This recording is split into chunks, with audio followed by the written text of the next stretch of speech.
La selva no es lo que tú crees, para el que la mira desde fuera, desde la comodidad de una pantalla o la seguridad de un mapa. Es solo un mar de color verde, un pulmón para el mundo. Es un ecosistema vibrante, pero para nosotros, los que hemos caminado bajo su sombra perpetua, la selva es algo más.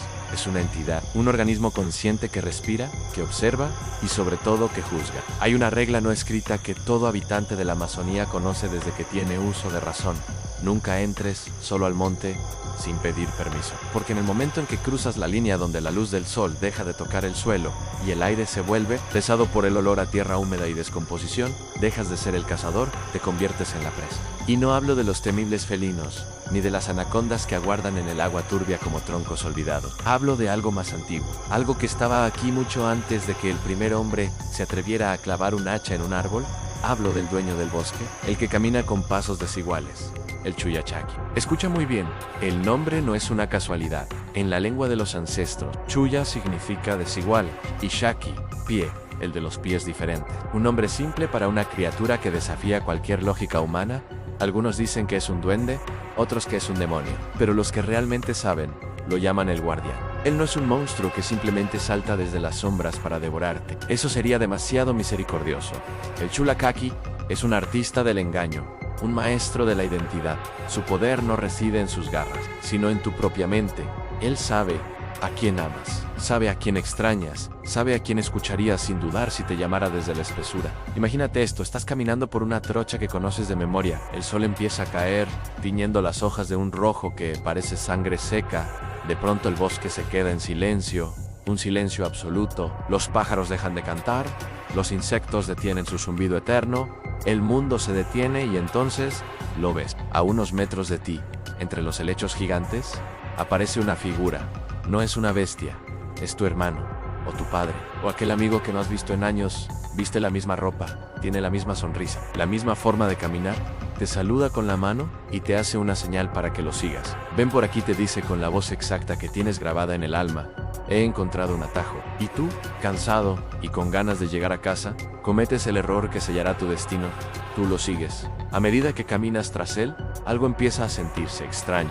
La conversación es fluida, pero hay vacíos. Notas que él nunca se detiene, nunca se cansa. Y lo más inquietante, nunca te mira directamente a los ojos, por más de un segundo. Si eres observador, si el miedo aún no ha nublado tu juicio, bajarás la vista, mirarás sus pies, y ahí es donde el terror se convertirá en una mano fría, apretando tu garganta. Porque aunque el resto de su cuerpo sea una copia perfecta de un ser humano, sus pies nunca lo son. Uno de sus pies es humano, sí, pero el otro es diferente. Puede ser la pata de un venado, el miembro deforme de una cabra, o simplemente un pie humano girado hacia atrás, con los dedos apuntando hacia donde acaba de venir. El rastro que deja en el barro es una contradicción geométrica, una huella que dice que va hacia adelante y otra que jura que regresa. Para cuando te das cuenta de este detalle, ya es tarde. Te has alejado kilómetros de la trocha principal, la vegetación se ha vuelto tan cerrada que el cielo ha desaparecido. Ya no estás en el bosque que conoces, estás en su dominio. Permíteme contarte la historia de Mateo.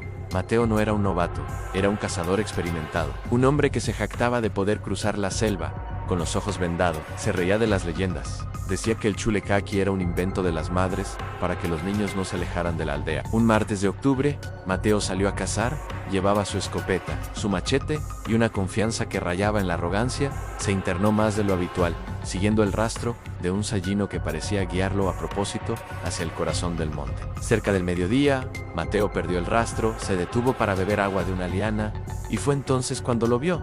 Era su primo, Luis, que estaba sentado sobre una raíz de lupuna, afilando su cuchillo. ¿Qué haces aquí, Luis?, preguntó Mateo. Sorprendido, Luis vivía en un pueblo a 2 días de viaje río abajo. Quería darte una sorpresa, primo, respondió la figura con una sonrisa que no llegaba a los ojos. He encontrado un árbol de cedro caído, que tiene las mejores orquídeas que hayas visto. Valen una fortuna en la ciudad. Sígueme. Mateo, cegado por la codicia y la familiaridad, lo siguió. Caminaron durante horas. La selva empezó a cambiar. Los árboles ya no eran los mismos. Sus troncos eran negros como el carbón y las hojas tenían un matiz violeta malsano. El aire olía a azufre y a carne vieja. Falta poco, decía Luis sin darse la vuelta. De repente, Mateo notó que el caminar de su primo era irregular. Un paso era firme y silencioso, El otro era un golpe seco y pesado, como un mazo golpeando la tierra húmeda. Mateo se detuvo en seco. El corazón le latía con tal fuerza que sentía las sienes a punto de estallar. Luis, enséñame tus pies, susurró Mateo, aferrando su escopeta. La figura se detuvo. El bosque entero pareció contener el aliento. Lentamente, la cosa que pretendía ser su primo comenzó a girar el cuello. No giró el cuerpo. En un ángulo imposible de 180 grados, la cara seguía siendo la de Luis, pero la piel se estaba estirando como cera caliente, revelando una oscuridad infinita debajo. ¿Mis pies? ¿Mateo? La voz ya no era la de su primo. Era un coro de 1000 voces gritando en un túnel. ¿Por qué te importan mis pies cuando ya no tienes camino de regreso? La criatura levantó su pierna izquierda. No había zapato. Había una pezuña de animal, cubierta de pelos rígidos y sangre coagulada. En ese instante, la ilusión se rompió. Mateo no estaba en un bosque de cedros, estaba en un pantano profundo. Rodeado de espinas que le desgarraban la piel, el primo desapareció entre los árboles con una risa aguda que sonaba como el cristal rompiéndose. Mateo corrió hasta que sus pulmones ardieron, hasta que sus pies sangraron. Pero no importa cuánto corras en la selva del Chuyachaki, él no te persigue con velocidad, te persigue con el espacio. Cada vez que Mateo creía ver una salida, aparecía de nuevo en el mismo árbol de Lupuna, donde todo había comenzado. 7 días después, encontraron a Mateo. Estaba a solo 1 kilómetro del pueblo, pero estaba irreconocible. Había perdido la razón. Sus uñas estaban arrancadas de tanto trepar por árboles imposibles, y sus ojos miraban hacia la nada. Lo único que repetía, una y otra vez, era: me pidió que le prestara mis pies, me pidió que se los cambiara. Muchos se preguntan, ¿por qué lo hace? ¿Por qué esta entidad se toma la molestia de transformarse y engañar? La respuesta es tan oscura como el fondo de una quebrada. El Chuyachaki no tiene hambre de carne, tiene hambre de almas y de respeto. Él es el sistema inmunitario de la selva. Cuando el hombre entra con avaricia, cuando corta más madera de la que necesita, cuando mata por placer y no por subsistencia, el Chulokaki aparece.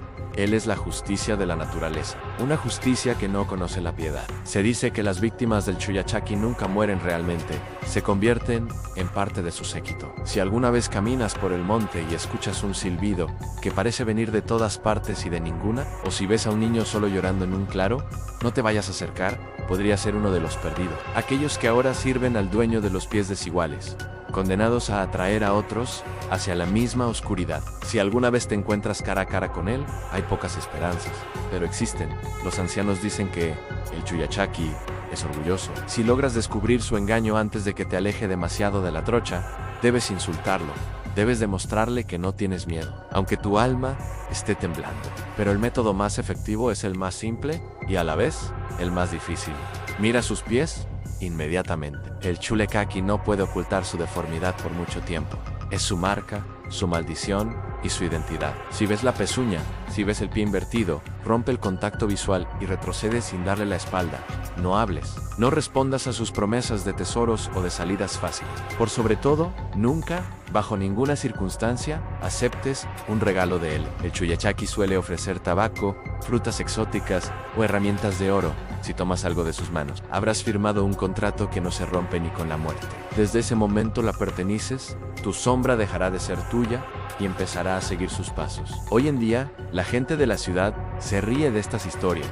Dicen que son cuentos para asustar a los turistas o explicaciones folclóricas para personas que simplemente se perdieron por falta de brújula. Pero pregúntate esto, ¿por qué los guías más experimentados todavía dejan una ofrenda de tabaco en la entrada de los senderos más profundos? ¿Por qué los cazadores veteranos se persignan cuando escuchan una rama quebrarse detrás de ellos, incluso cuando no hay viento? ¿Y por qué, cada año, docenas de personas desaparecen en la Amazonía sin dejar rastro ni una prenda, ni un resto óseo nada? La selva es vasta. Es un mundo donde nosotros somos los intrusos, y mientras sigamos profanando sus secretos, el Chuyachaki seguirá allí, esperando en los límites de la visión, adoptando la forma de alguien en quien confías. Ten cuidado la próxima vez que alguien te llame por tu nombre en un lugar donde deberías estar solo. Ten cuidado si ves a un pariente en un sitio donde no debería estar, pero, sobre todo, ten mucho cuidado de no mirar hacia abajo, porque podrías descubrir que la persona que camina a tu lado no está dejando huellas humanas en el barro. Y para entonces, querido viajero, el bosque ya habrá decidido que no vas a regresar. La próxima vez que sientas que alguien te observa desde la espesura, no te des la vuelta, Sigue caminando, no escuches los gritos de auxilio, no escuches las risas familiares, porque en el corazón de la selva, la verdad tiene dos caras, y una de ellas tiene el pie vuelto hacia atrás. Buenas noches. Y trata de no perderte en el camino a casa.